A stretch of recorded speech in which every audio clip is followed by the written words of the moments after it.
Graça e paz a todas, irmãs. Eu sou a Carol. Hoje eu vou fazer o devocional dessa semana. Espero que o Senhor possa tocar no coração de vocês, possa falar com vocês. E eu vou falar hoje sobre Jonas.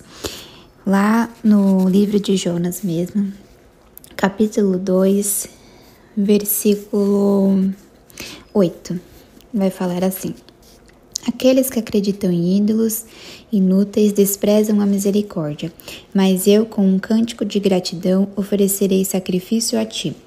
O que eu prometi, cumprirei totalmente. A salvação vem do Senhor. E o Senhor deu ordens ao peixe, e ele vomitou Jonas em terra firme.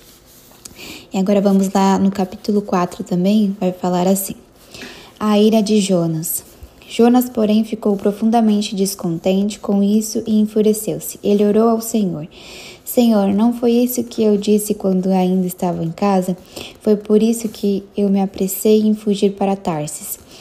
Eu sabia que tu és Deus misericordioso e compassivo, muito paciente, cheio de amor, e que prometeste castigar, mas depois se arrependestes. Agora, Senhor, tira a minha vida, eu imploro, porque para mim é melhor morrer do que viver. O Senhor lhe respondeu: Você tem alguma razão para essa fúria? Jonas saiu e se sentou-se num lugar leste da cidade. Ali construiu para si um abrigo. Sentou-se à sua sombra e esperou para ver o que aconteceria com a cidade. Então o Senhor Deus fez crescer uma planta sobre Jonas para que dar sombra à sua cabeça e livrá-lo do calor, o que deu grande alegria a Jonas. Mas na madrugada, no dia seguinte, Deus mandou uma lagarta atacar a planta e ela secou-se. Ao nascer do sol, Deus trouxe um vento oriental muito quente e o sol bateu na cabeça de Jonas ao ponto de ele quase desmaiar. Com isso, ele desejou morrer e disse: Para mim seria melhor morrer do que viver. Amém. Até aqui. Irmãs, o livro de Jonas é bem curtinho, então são 4 capítulos. E Jonas, ele era um profeta de Deus, em que era um pouco peculiar aos profetas, né? O Senhor falava com ele, o Senhor o usava, porém ele era uma pessoa que só queria as coisas para si, e só pensava em si. E o Senhor, ele, no começo já do livro dele, vai falar assim: A palavra do Senhor veio a Jonas, filho de Amitai, com esta ordem: Vá depressa à grande cidade de Nínive e pregue contra ela, porque a sua maldade subiu até a minha presença. Mas Jonas fugiu da presença do Senhor. Dirigindo-se para Tarsis, desceu à cidade de Jope, onde encontrou um navio que se destinava àquele porto. Depois de pagar a passagem, embarcou de Tarsis para fugir do Senhor. Então, Jonas, o Senhor deu uma ordem a ele e ele fugiu dessa ordem. Por quê? Ele odiava o povo de Nínive e ele não queria ir até lá e pregar. Mesmo que o Senhor estava ali falando que Nínive estava condenada, né? Que Nínive iria ser condenada em 40 dias. E aí ele fugiu. Nisso que ele fugiu, ele ficou dentro desse barco, onde aconteceu uma grande tempestade no mar.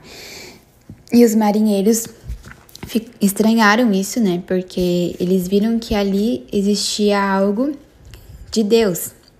E aí eles jogaram as pedras e ali Deus mostrou que Jonas estava ali e era por conta disso que estava acontecendo. Nisso, os marinheiros foram falar com Jonas e ele falou que ele era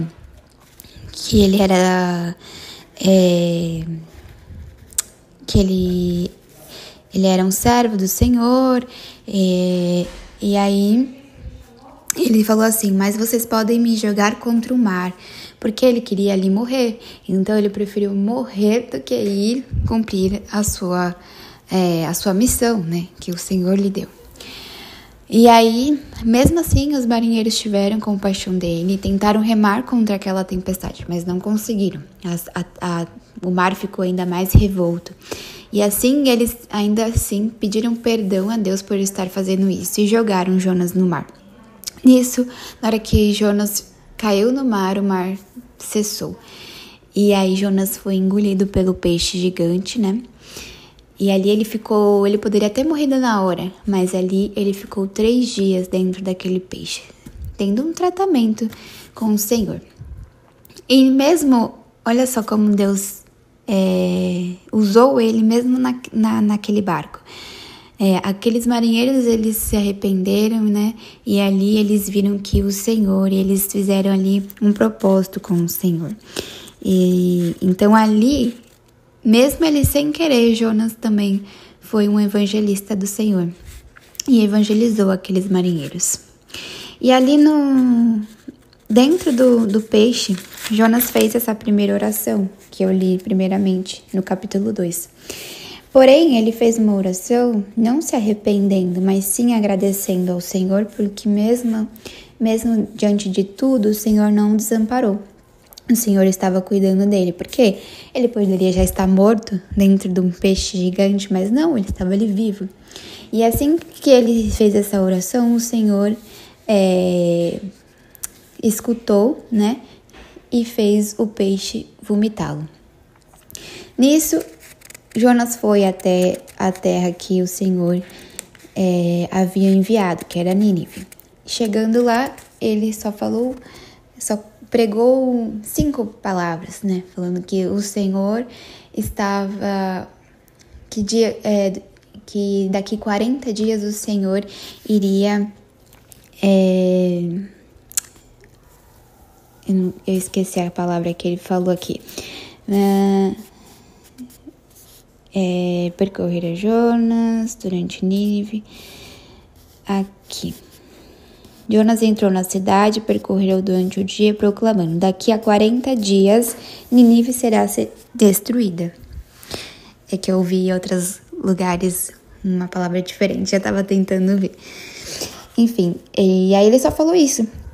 E ali ele não mostrou por que o Senhor estava destruindo Nínive, por conta de quais atitudes daquelas pessoas. Ali ele só falou isso: daqui 40 dias Nínive será destruída. E os ninivitas, eles creram em Deus, proclamaram um jejum, e todos eles, do maior ao menor, vestiram-se de um pano de saco.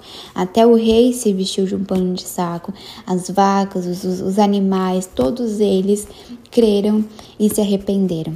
E ali o Senhor, então, entendeu que aquela cidade não merecia ser destruída, porque houve um arrependimento. Porém, Jonas, ele ficou irado. Ele queria que o Senhor destruísse aquela cidade, assim como ele falou para ele. Então, ele se irou tanto que ele pediu para morrer. E o Senhor falou assim: mas por que de tanta ira? Essa ira realmente tem algum sentido, né? E ele falou: sim, eu prefiro que morra, porque o Senhor é tão misericordioso que o Senhor, ele quer castigar, mas se arrepende. Então ali ele teve raiva, porque o Senhor, ele não destruiu os inimigos dele. Então, muitas vezes nós somos assim. Muitas vezes a gente pode, às vezes, desejar mal para as pessoas que a gente não gosta e falar assim: ele não é merecedor. Por que ele está sendo merecedor disso? Então, o Senhor, ele quer tratar em nós, que muitas vezes nós temos alguns pensamentos de maldade também, de que somente nós somos os escolhidos, que somente nós merecemos, né, a misericórdia do Senhor, a compaixão do Senhor. E não é isso. O Senhor ele tem compaixão e misericórdia para todos, não só para aqueles que a gente ama. Muitas vezes a gente tem que pedir pelos nossos inimigos também. Muitas vezes a gente tem que orar pelos nossos inimigos, porque eles também merecem a misericórdia de Deus. E nós temos que ter esse coração bondoso como o Senhor tem, porque o Senhor, muitas vezes, Ele quer nos punir e a gente também peca, a gente também faz coisas erradas e nós não entendemos isso. A gente acha que só porque a gente está ali na igreja, porque a gente ora, porque a gente jejua, porque a gente adora o Senhor, que a gente é merecedor de mais do que os outros. Mas não, o Senhor está dizendo que todos, a misericórdia, a graça de Deus é para todos nós. Não importa, apenas se importa se nós se arrependermos de coração. E Jonas ali teve ainda um ensinamento de Deus, porque na hora que ele pediu para morrer, o Senhor ainda teve compaixão dele e fez crescer uma árvore para que fizesse sombra sobre a cabeça dele. Mas no dia seguinte, o Senhor fez com que uma lagarta comesse essa árvore e ela se secasse. E ali, Jonas, num dia ficou alegre e falou: nossa, Deus me ama muito, eu sou queridinho de Deus. No dia seguinte, a árvore se secou e ele falou: eu prefiro morrer mesmo. E aí o Senhor disse: como pode você ter mais amor a uma árvore que só nasceu por um dia para te dar sombra, do que mais de... Eu não lembro quantas pessoas eram da cidade, mas eram muitas pessoas em Nínive que se arrependeram. Se importa mais com coisas materiais do que com pessoas. E ali o Senhor já mostra a ele que ele tem que amar mais as pessoas e não as coisas deste mundo. Claro que muitas vezes a gente vai ter amor por algo que a gente não tem que declarar isso. A gente tem que ter amor ao próximo. A gente tem que cuidar do próximo mais do que as coisas deste mundo. E ali Jonas, então, termina, né? Termina a história dele. Não sei, não sabemos se ele realmente morreu.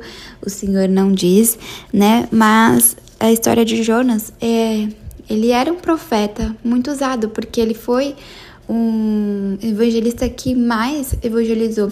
Uma cidade inteira se arrependeu por conta da pregação dele, mesmo que a pregação dele fosse assim, sem querer, porque ele não queria ele estar pegando. Porque assim, o que ele pregou foi tão pouco, né? Ele só falou assim: daqui 40 dias essa cidade será destruída. E mesmo assim, aquelas pessoas se arrependeram, ouviram e viram que era de Deus. Viram nele que o Senhor estava falando sobre ele. Então, hoje nós podemos ver que o Senhor, ele usa quem ele quer. Quem ele quer. Mesmo a pessoa não querendo estar ali nos propósitos de Deus, querendo ser usado por Deus, falando sobre a palavra dele. Mas o Senhor, ele usa quem ele quer. Então nós precisamos dar ouvido a todos aqueles, mas claro, ter discernimento, né? E entender o que o Senhor quer falar. Amém? Que essa palavra toque o seu coração, que o Senhor possa falar com você hoje. Eu quero orar. Senhor, meu Deus, meu Pai, te agradeço por hoje, Pai, te agradeço pelas minhas irmãs que estão ouvindo esse devocional, Pai, que o Senhor possa mostrar o que nós precisamos mudar em nossos corações, Pai. Tira, Senhor, toda a amargura, todo aquele sentimento de querer tudo só para nós, de sermos egoístas, Pai. Em nome de Jesus, quebra isso em nós, Pai, por favor. Que possamos ter mais bondade em nossos corações, pensar mais no próximo, Pai. Que possamos entender, Pai, os seus propósitos. Que possamos realmente ir a toda criatura e pregar o teu evangelho, Pai, não somente aqueles que nós amamos, mas aqueles que nós também temos algumas desavenças, Pai, que nós às vezes não gostamos muito, Pai, que nós possamos ter amor a todos aqueles que precisam entender e ouvir da tua palavra, Pai. Todos aqueles merecem ouvir da tua palavra, Pai, e aqueles que às vezes a gente acha que não vão ser tocados, que às vezes a gente julga que não é merecedor do teu amor, da tua justiça, Pai, possamos quebrar isso em nós, Pai, porque o Senhor, o Senhor fala que nós devemos pregar a todos todos deste mundo, Pai. Não somente aqueles que achamos bonzinhos, achamos merecedores, Pai. Não. O Senhor quer usar a toda criatura, Pai. Então, ministra isso em nós, Pai, que nós possamos ter um coração mais bondoso e misericordioso, assim como o Ti, Senhor. Em nome de Jesus. Eu agradeço